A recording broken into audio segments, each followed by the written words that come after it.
सन्माननीय व्यासपीठ, आदरणीय अरविंद सावंतजी, किशोरीताई पेडणेकर आणि समोर बसलेल्या माझ्या भगिनी आणि भाऊ बंधू, आजच्या महिला दिनानिमित्त आपणा सर्वांना हार्दिक हार्दिक शुभेच्छा.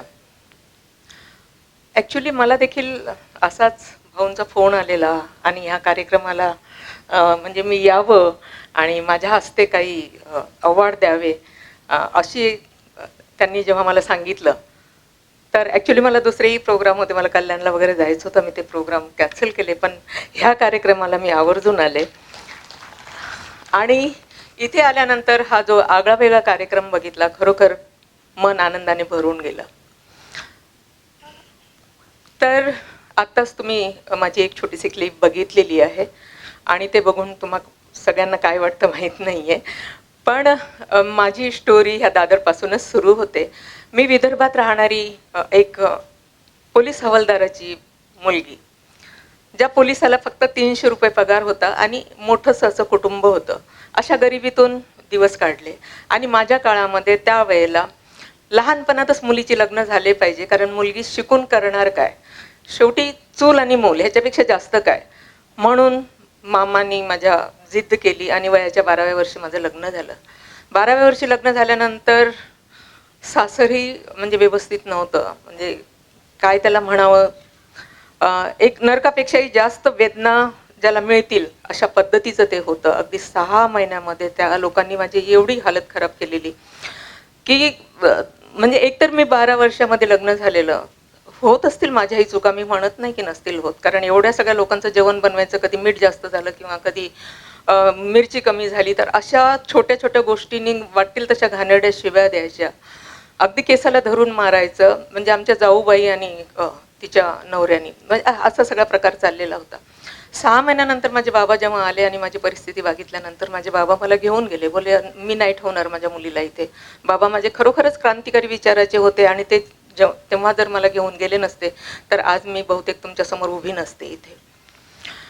घरी गेल्यानंतर बाबांनी सांगितलं की तुला शिकायचं होतं ना, तू शिक, मी शिकवेल तुला, ठीक आहे, तू तुझे स्वप्न पूर्ण कर. पण इतकं सोपं नसतं, कारण एक लग्न झालेली मुलगी सासरी असते तिथपर्यंत ठीक आहे, तिला कितीही अत्याचार झाले, काहीही झालं ते सगळं ठीक आहे, पण जेव्हा ती माहेरी येते तर माहेरच्या लोकांचं किंवा जरी आई वडील तिच्या बरोबर असले तरी बाकीचे जे नातेवाईक आहेत त्यांचं किंवा समाजाचं एक वेगळा दृष्टिकोन त्या मुलीकडे बघण्याचा होऊन जातो की अरे ही सासर सोडून आली म्हणजे हीच मुलगी नालायक आहे, हीच म्हणजे हिच्यामध्येच अवगुण असतील आणि म्हणूनच सासर सोडलं. पण तिच्यावर काय अत्याचार होतो ते याचा कोणी विचारच करत नाही. बाबांनी शाळेतही घातलं मला, परंतु तिथेही ज्या मुली माझ्या मैत्रिणी होत्या त्या सुद्धा म्हणजे तोंड फिरवायला लागल्या वगैरे वगैरे. तर अशा बऱ्याच गोष्टी आहेत, कारण खूप सारं असं आहे. म्हणजे एक 50 वर्षाची कथा सांगायची झाली म्हटलं तर त्याला 2-3 तास लागतील, म्हणून शॉर्टमध्ये सगळं सांगते. आणि अशी जेव्हा परिस्थिती झाली तर माझ्या आईवडिलांना सगळे बोलत होते की माझी म्हणजे घरातलीच लोक माझ्या की काय वेडा बिडा झाला होता का महादेव, तू घेऊन आलास पोरीला, अरे काय मरणार होती का ती, आम्ही पण सासूरवास भोगला कितीतरी, आम्ही तर नाही म्हणजे काही झालं आम्हाला, आणि ही कुठे मरणार होती. तर मी बघितलं की अरे माझ्यामुळे मी तर सहन करतच होती, म्हणजे नरकाच्या यातना म्हटलं तरी हे नाही, पण माझ्यामुळे माझ्या आईवडिलांना पण हे सगळं सहन करावं लागतं. तर मग मी जगून करते काय, शेवटी माझं जीवन तसंही संपलेलं आहे, माझं शिक्षण अधुरं राहिलेलं आहे, लग्न झालं तेही पूर्ण झालेलं नाही, बाबा शिकवतात परंतु समाज शिकू देणार नाही मला. मग शेवटी मी काय करावं, आणि मी ठरवलं की मी मरून गेलं पाहिजे, हेच म्हणजे आहे जीवनात, माझ्यासाठी जगण्यासाठी काही नाही. आणि मी त्यावेळेस खटमलांचं काहीतरी औषध मिळायचं 220 असं काहीतरी नाव होतं, जाऊन मी 3 बाटल्या घेतल्या आणि 3ही पिऊन टाकल्या की मला म्हणजे मरायचंच आहे म्हणून. पण माझ्या बाबांनी तरी सुद्धा त्याच्यामधून मला वाचवलं. आणि वाचवल्यानंतर परत जेव्हा लोक मला बघायला आले की तेव्हा त्यांच्या एकच प्रश्न की हे पोरी तू काय केलं होतं, तू मेली असती तर लोकांनी काय म्हटलं असतं. लोक हेच म्हटले असते की महादेवच्या पोरीने नक्कीच असं काहीतरी केलं असेल ज्याच्यामुळे ही मेली. तर हे सगळं असं हृदयामध्ये अगदी खोलपर्यंत कुठेतरी रुतलं की लोकांना माझ्या मरण्याचं किंवा माझ्या जगण्याचं काही घेणं देणं नाहीये, माझ्या दुःखाचं तर मुळीच काही नाहीये. तर मग काहीतरी करून जर मरायचं असेल तर काहीतरी करून जगू का नाही. आणि त्या दिवशी मी असं ठरवलं की आजपासून मरण्याचा विचार कधी करायचाच नाही. आणि आईला मग मी सांगितलं की मला तू मुंबईला पाठव. कारण काय की अकोल्यामध्ये, आम्ही विदर्भाचे, तर अकोल्यामध्ये करण्यासाठी सारखं काहीच असं नाही आहे. केलं तर शेतामध्ये जावं लागेल, बाकी तर काही करता येणार नाही. तर आईला मी सांगितलं इथे मोठे मोठे मिल आहेत, कारखाने आहेत, मी कुठेतरी काम करेल, कारण मला माझ्या पायावर उभं राहायचं आहे. मी असं जीवन नाही जगू शकत. आणि जर तू नाही पाठवलं तर मी सरळ ट्रेन खाली झोपून जाईल. तर आई बाबाशी बोलली आणि म्हणाली ही पोरगी तशी वेडी झालेली आहे, तिला पाठवा तुम्ही, कारण नाही तर खरंच ट्रेन खाली जाईल, त्यापेक्षा तुम्ही पाठवा, कुठेतरी राहील, जिवंत तर राहील. आणि असं करून मी ह्याच दादरला आलेली. बापट रोड जो आहे तिथे एक झोपडपट्टी त्यावेळेला होती, आता तर बिल्डिंग वगैरे आहेत सगळ्या. तिथे माझे काका होते. म्हणजे थोडंसं दिसत होतं त्यांना, आणि ते पापड वगैरे विकायचे. पण त्या काकांनाही थोडासा शॉक झाला की ह्या अशा झोपडपट्टीमध्ये कसं काय, भावाच्या पोरीला तरुण पोरगी आहे, काही झालं तर काय करणार. तर त्यांचे एक मित्र होते, दादर स्टेशनच्या खाली रेल्वे क्वार्टर्स होते, आता आहेत की नाही मला माहीत नाही आहे. तर तिथे एक ट्रेनचे ड्रायव्हर, आणि त्यांनी सांगितलं की माझ्या मुलीला तुझ्याकडे ठेव.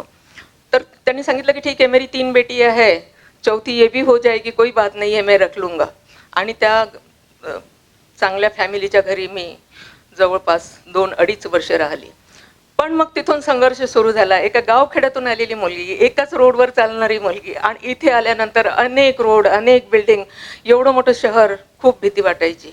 ज्या शहरामध्ये चालताना इतकी भीती वाटायची की मी काय करणार मला काही कळत नव्हतं. ट्रेनमध्ये बसायचं, दादरवरून मला लोअर परेला कामाला जायचं होतं.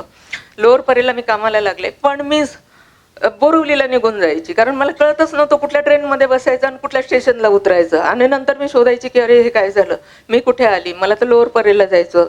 मग कुणाला तरी विचारायचं, कोणीतरी सांगायचं की नाही चर्चगेटवाला गाडी पकडो ना, तब जाके तुमको मिलेगा.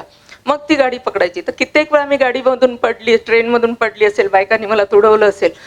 म्हणजे इतका संघर्ष मी सहन केला की आणि अशा संघर्षामधून कामाला जेव्हा लागले, मशीन मला चालवता येत होती, पण मला मशीनही त्यावेळेला चालवता आली नाही. आणि त्या माणसाने सांगितलं की तुम क्या काम करोगे, तुमको तो कुछ आता ही नहीं, बड़ी बोलती हो की कारीगर है, क्या कारीगर हो तुम भागो यहाँ से. तर मी हात जोडले त्याला की नाही, मी गावावरून आलेली आहे आणि मला तू काहीही काम दे, मी करेल. आणि त्यावेळेला त्यांनी मला 60 रुपये महिना आणि 2 रुपये रोजाचं काम दिलं होतं, जे धागे कापण्याचं काम होतं. आणि अशा पद्धतीने मी ते काम केलं. तर ते काम करत असताना जे पैसे माझे यायचे ते गुजराती फॅमिलीला मी द्यायची की तुमच्याचकडे ठेवा, कारण माझ्याकडे माझे आई वडील नाही आहे, मी तुमच्याकडे खाते, तुमच्याकडे राहते, म्हणजे तुमच्याकडे ठेवा. तर अशा परिस्थितीमध्ये मी सुरुवात केली. आणि आज ज्या मुंबई शहराच्या रोडवर चालताना मला भीती वाटत होती, तुम्हाला सांगताना मला आनंद होतो की माझ्या कंपनीच्या नावाने 2 रोड या मुंबईमध्ये आता माझे आहेत. एक कुर्ला कमानी, एक रामजीभाई कमानी, जिथे माझे ऑफिस आहे, जिथे माझं घर आहे, जिथे माझ्या हेरिटेज 2 बिल्डिंग आहेत, जिथे जिला राहायला घर नव्हतं. आज अशी परिस्थिती आहे की मी कुठल्या घरामध्ये राहणार. 60 पैसे नव्हते माझ्याकडे, तर मी कुर्ल्यापासून चेंबूरपर्यंत, कारण परेल नंतर मी चेंबूरला कामाला लागलेली. तर कित्येक वेळा असं व्हायचं की 60 पैसे नाही आहेत माझ्याकडे, मी बसमध्ये नाही जाऊ शकत, तर मला पायी जावं लागायचं. आज माझ्याकडे रेंज रोवर पासून तर मर्सिडीज पासून अनेक गाड्या माझ्याकडे आहेत. भगवंताची कृपा आहे. माझ्या संघर्षाची कथा आहे ॲक्च्युअल. आणि माझ्याकडे शिक्षण नाही, जास्त नाहीच आहे, मुळात 10वी पण पास नाही आहे मी. तरीसुद्धा अशी कंपनी मी टेकवर केली, जी कंपनी 25 वर्ष बंद पडली होती, कुर्ला कमानी जिचं नाव आहे. जी कंपनी जिला लिक्विडेशनची नोटीस निघालेली होती, ज्याचे कामगार माझ्याकडे आले, मला सांगितलं की तुम्ही मॅडम याला टेकवर करू शकता. माझ्या पुढे मोठा प्रश्न होता की मी कसं काय, एक इंडस्ट्री चालवणं छोटी गोष्ट थोडी आहे, ते मी नाही करू शकणार. मी सांगितलं असं लोकांना, म्हणजे त्या कामगारांना, पण त्यांनी सांगितलं की नाही मॅडम, आम्ही तुमच्याबद्दल खूप ऐकलेलं आहे आणि आम्हाला माहीत आहे की तुम्ही मातीला हात लावला तरी त्याचं सोनं होईल, असा आमचा विश्वास आहे. तर त्याच्यामुळे तुम्ही ही कंपनी प्लीज आमच्यासाठी टेकओव्हर करा. मग नंतर त्यांनी त्यांची कथा सांगितली की माझे 90 कामगार जे आहेत ते औषधामुळे, खाण्यामुळे मरत आहेत. आज माझे किती कामगार असे आहेत जे बस स्टॉपवर भीक मागत आहेत. आणि जेव्हा त्यांनी औषधामुळे कामगार मरत आहेत तर ते मी जेव्हा ऐकलं तर माझी बहीणसुद्धा 2,000 रुपयांचं ट्रीटमेंट मी तिला देऊ शकली नाही. ती तडफून तडफून माझ्यासमोर मेली. आणि त्याच्याचमुळे मी पैशावाला कसं बनलं पाहिजे ते मी निर्णय केलेला होता ॲक्च्युअल. तर ते मला वाटलं की हां नाही, मला यांच्यासाठी काम केलं पाहिजे. भुकेला मी खूप जवळून बघितलेलं होतं. कित्येक वेळा उपाशी राहावं लागत होतं. कित्येक वेळा कधी चहाबरोबर चपाती खाल्ली किंवा काय, म्हणजे अशी परिस्थिती जेव्हा त्यांनी मला सांगितली तर मला त्याची जाणीव झाली की मला काहीतरी केलं पाहिजे. आणि मी ह्या कंपनीला टेक ओव्हर करायला आले. तर झालं असं की 116 करोड रुपयाचं कर्ज होतं सावंत साहेब. 116 करोड रुपयाचं कर्ज, 140 लिटिगेशनच्या केसेस आणि 2 मोठ्या युनियन, लालबावटाची युनियन आणि कामगारांची युनियन, अशी ही सगळी फाईट होती. 2000 साली मी आली. 2006 पर्यंत सगळ्यांना म्हणजे हे सगळं मी हँडल केलं. कसं केलं त्याची खूप मोठी कथा आहे, ते नंतर कधीतरी. पण ते सगळं मी हँडल केलं आणि मला सांगताना आनंद होतो की 21 मार्च 2006 हाच तो मार्चचा महिना आहे. 21 मार्च 2006 मध्ये कोर्टाने ही कंपनी मला दिली. आणि केवळ दिली नाही तर त्याच्यानंतर हेही सांगितलं की 2011 मध्ये तुम्हाला ह्या सगळ्यामधून बाहेर निघायला लागेल. 116 करोडचं कर्ज म्हणजे ते द्यायचं आहे, 140 लिटिगेशनच्या केसेस सोडवायच्या, आणि सगळ्यात महत्त्वाचं होतं ती फॅक्टरी सुरू करायची आहे आणि कामगाराच्या हातांना रोजगार द्यायचा आहे. आणि मी 2011 पर्यंत कुर्ल्यावरून फॅक्टरी वाड्याला घेऊन गेली. कंपनी सुरू केली. 2009 मध्ये सुरू झाली आणि कोर्टाच्या सांगितल्याप्रमाणे 2011 पर्यंत कर्जमुक्त मी कंपनी केली. तर अशी माझी संघर्षमय खूप मोठी कहाणी आहे. तुम्ही मला इथं बोलवलं, मला ऐकून घेतलं, माझा एवढा मोठा सत्कार आणि सन्मान केला, त्याबद्दल मी आभारी आहे. सावंत साहेबांची खूप खूप आभारी आहे. Thank you very much. शून्यातून विश्व साकारणाऱ्या पद्मश्री कल्पना सरोज आजच्या सोहळ्याच्या आदरणीय अध्यक्षा पद्मश्री श्रीमती कल्पना सरोज यांची थोडक्यात ओळख करून देणे म्हणजे सागराला ओंजळीत सामावण्याचा प्रयत्न. भारताची खरी स्लम डॉग मिलेनियर म्हणून आज त्यांना जग ओळखते. खेडेगावात जन्म, वयाच्या 12व्या वर्षी लग्न, सासरचा अमानवीय छळ आणि वयाच्या 13व्या वर्षी आत्महत्येचा प्रयत्न. अशा भीषण संकटांतून नियतीने त्यांना वाचवले. त्या जिद्दीने पुन्हा मुंबईत परतल्या. नशिबाने एक मोठे आव्हान समोर आणले. कमानी ट्यूब्स लिमिटेड ही कंपनी कर्जात बुडालेली होती आणि हजारो कामगार बेरोजगार झाले होते. कल्पनाजींनी या कंपनीची धुरा हाती घेतली आणि आपल्या कौशल्याने ती थेट 200 कोटींच्या मूल्यावर पोहोचवली. जातीभेद आणि गरिबीच्या बेड्या तोडून त्यांनी यशाचे शिखर गाठले. उद्योग असो वा कलाप्रांत, प्रत्येक ठिकाणी त्यांनी आपला ठसा उमटवला आहे. त्यांच्या या महान औद्योगिक आणि सामाजिक कार्याबद्दल भारत सरकारने त्यांना पद्मश्री या सर्वोच्च नागरी पुरस्काराने सन्मानित केले आहे. आज कल्पना सरोज फक्त कमानी ट्यूब्सच्या मालकीण नाहीत, तर रिअल इस्टेट, टेक्स्टाईल आणि फिल्म प्रोडक्शन अशा अनेक क्षेत्रात त्यांनी यश प्राप्त केले आहे. आज त्या 2000 कोटींच्या अवाढ्य साम्राज्याच्या स्वामिनी आहेत. त्यांचा हा संघर्षमय आणि प्रेरणादायी प्रवास म्हणजे जिद्द आणि मेहनतीचा एक जिवंत वस्तुपाठ आहे. कल्पना सरोज फाउंडेशनच्या माध्यमातून त्यांनी महिला सक्षमीकरण आणि सामाजिक विषमतेविरुद्ध लढा देण्यासाठी मोलाचे कार्य केले आहे.